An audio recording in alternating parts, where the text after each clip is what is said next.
Hello everyone and welcome back to the Joshua Cuthbertson Show. This is episode 88. And before we get into our special guest, I would like to say go check out our sponsor page at the end of the episode. We got 7 wonderful businesses sponsoring the Joshua Cuthbertson Show. They do great services all around the Craven County community. So go check out our businesses sponsoring the Joshua Cuthbertson Show. And now for our special guest. He graduated from New Bern High in 2007. And now he's out here making some of the best music in New Bern, in the city of New Bern. I'm telling you, y'all, he got his own recording studio where you can come make music yourself. It's a 2-hour minimum. You can come make good songs with this man. He do great beats, anything you want. This man here is a great artist, y'all. I want y'all to go check him out yourself, y'all.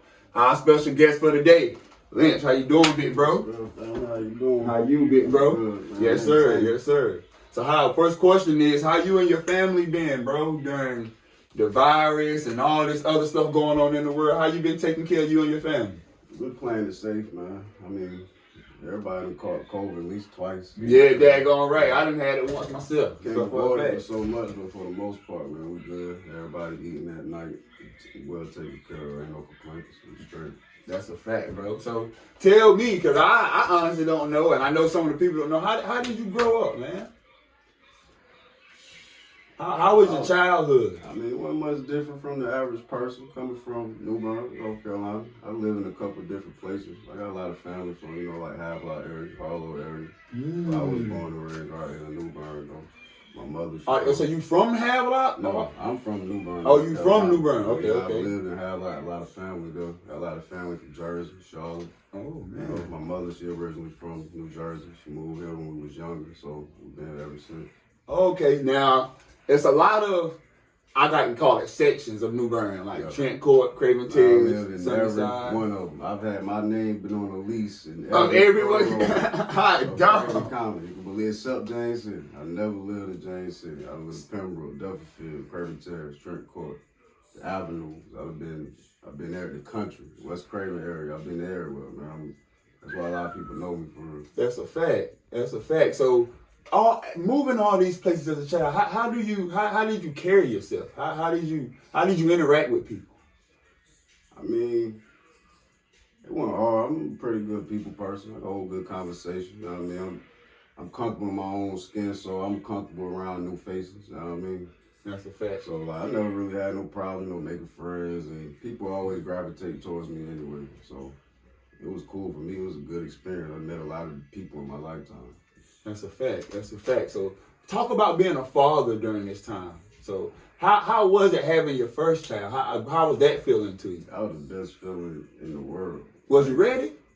I wasn't ready, but I got ready. If you know what That's I'm a saying. fact, daggone right. I wasn't ready, but I made myself get ready. I mean, like my mother was a single parent growing up, and I made promises to myself my kids would never have to go through that. That's a fact. That's a fact. So having kids, how do you discipline or how do you pass down some of the traits that your mom passed to you, to them? You say like how I discipline? Yeah, how you discipline them, how you know what I'm saying, if they do something wrong or rough them up a little bit. But now for the most part though, man, like, I got good kids.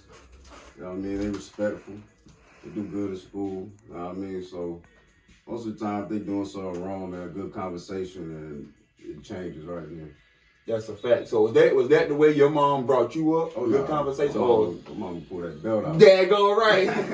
Yeah, my mom ain't play. She pulled that belt back. At the same time, with no bad kids, so she ain't have to do it as often. So many times, you feel me? So do you think that's a I wouldn't say well, maybe a difference in parenting styles, or do you think you have to always use that force of a belt? Or Nah, you shouldn't. Nah, you really don't. But I can promise you and tell you, like, from personal experience, that parenting is way different now today than it was when I was growing up.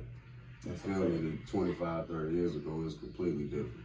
Back then, the parents weren't playing. More these days, a lot of parents is friends with their kids, and that's where I feel like we're going wrong. That's it's okay to be cool with your kids, but it's a difference between being a child parent and being a friend. You feel me? Being a friend, you're too comfortable. That's a fact. That's a fact. So how did you get into music, man? How did you start? Well, first let me ask this. Did you play sports in high school? Or was it a thing for you to play I played sports? sports my whole life. By the time I got to high school, man, I started having so much, other things going on that was kind of pulling me away from school, and had my first child when I was in high school and stuff like that. So I didn't really get to fulfill my high school career like I wanted to. But I played sports my whole life, semi-pro, Pop Warner, middle school, a little bit of high school. I went to all 3 high schools in Craven County. Went to Havelock, West Craven, and New Bern. You really was moving, man. A lot of people know me, man. I've been in a lot of places for real. That's a fact. So how did you? What inspired you to start doing music? Who was your influence? I honestly never had no influence for real. It's something I've really been into. It's something that was like other than playing football, music always been like my second love. You feel me? Back in the days when you had studios and stuff, I might have a radio playing recording myself with a beat playing in the back. That's a fact. You know what I'm saying? We made it work. We did it for fun, and I really still do it for fun, for real. It's working out for me. A lot of opportunities that came towards me. I made a couple dollars off of it, or whatever the case may be. But man, it's really like a safe haven for me. I'm stressed out, I record. Got a lot of things in my mind, I record. Just to release some negative energy. Going through it at home, I record. You know what I mean? So it get me away from all that craziness in the streets, for real. That's a fact. What was your first song? Now, before I tell you mine, my favorite song, like Beautiful Day, featuring Dower, Yeah, I like that. I like that. That's a smooth, laid back song. I like that. It was a beautiful day, maybe put something in the sea. It's a beautiful day. That jump fire. I like that. I like that. And to look at me now. LA for that.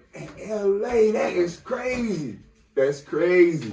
That's crazy. But back to the question, what was your first song you ever? I honestly cannot remember. I can't tell you. You can't even tell me? I've been recording for so long, like, I honestly can't even tell you what my first song is, man. Like, I really can't tell you. I recorded hundreds, probably thousands of songs for real, like, in my time with recording is doing music, period. So I can't even tell you for real.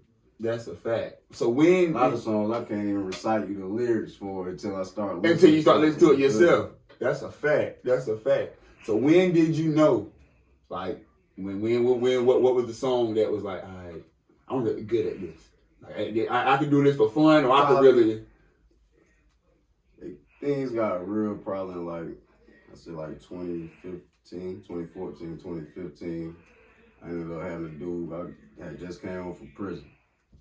And when I was doing my bid, I always had in my mind, like, when I come home, I'm gonna do something different. I'm gonna do something big. Like, I'm gonna get on my grind like I've never been on it before. And to this day, I've been on it, you know what I'm saying? But really, when I came home, man, me and a couple of the homies, we linked up, put a music group together, and went crazy. We went crazy.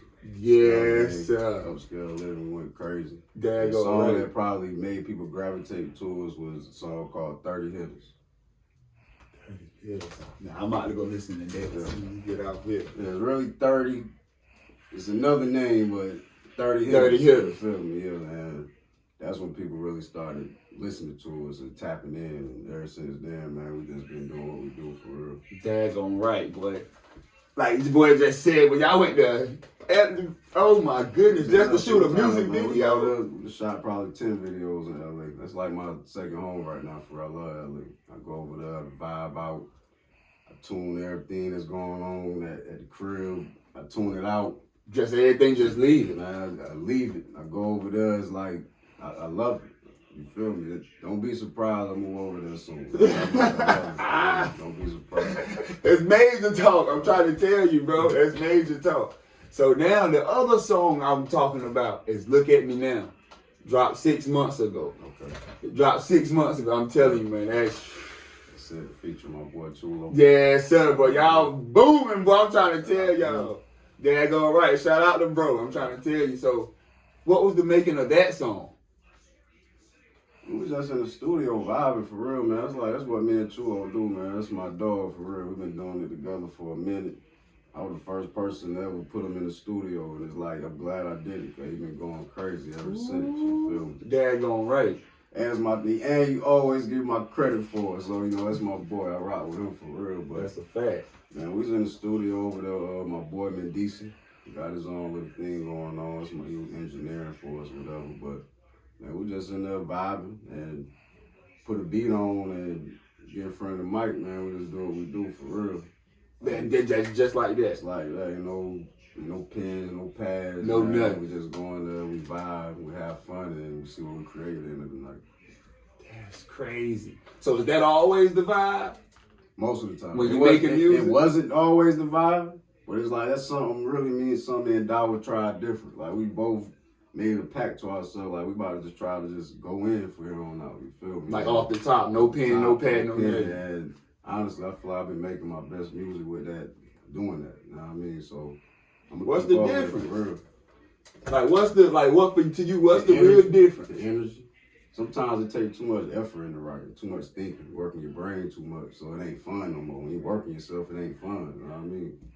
When I'm just in front of the mic and got the homies around me, and we laughing, joking, doing what we doing, it's fun now. You know what I'm saying? We feeding off each other energy. Most of the time when you're writing, you probably with yourself in the room, in the car. You know what I mean? You ain't really no energy around. It's just you and whatever you think. Just you and whatever on your brain. You got the homies, man. They take all that negativity away for real. That's a fact, bro. That's a fact. Now, last thing I'm gonna talk about is this studio record thing, man. This is you always got to invest in yourself, man. You got to invest in yourself. So tell the people. Most importantly, you gotta invest in yourself, man. It's gonna come back to you every time. Daggone right. Daggone right. Tell the people about this, man. We're still under construction right this second, man. We're getting everything put together. I mean, we still operating, but in about another 2 weeks, it'll all come together. Daggone right. Me and Dawa put this together. Went half on everything. We had a vision, and it's, you know what I mean, it's finally coming together. We open for business. Holler at both of us on Facebook, Upscale Lynch, Dawa Mior. Get your booking. We got you.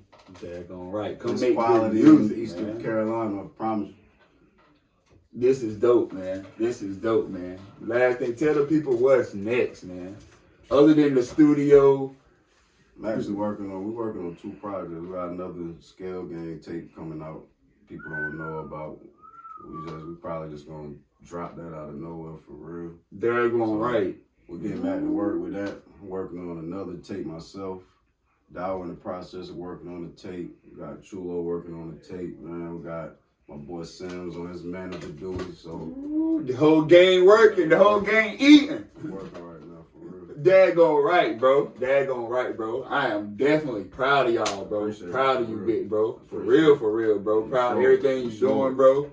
The vision you had, the way you attacking your vision, bro. The way you stand on your grind, bro. I really, really, truly respect that, big bro. You for having me, bro. For real. Daggone right, y'all. That's the end of the 88th episode with the big bro. I'm telling y'all, come check him out. If you need any music made, go check out his music on YouTube. I promise y'all, you will not be disappointed. You will not be disappointed, man. Tune in. Yes, sir. Thank you, everyone, for watching the Joshua Cuthbertson Show. I appreciate your love and support. Continue to show your love and support by clicking the subscribe button below the video. Tune in to next week's episode of the Joshua Cuthbertson Show. Love, peace, we out.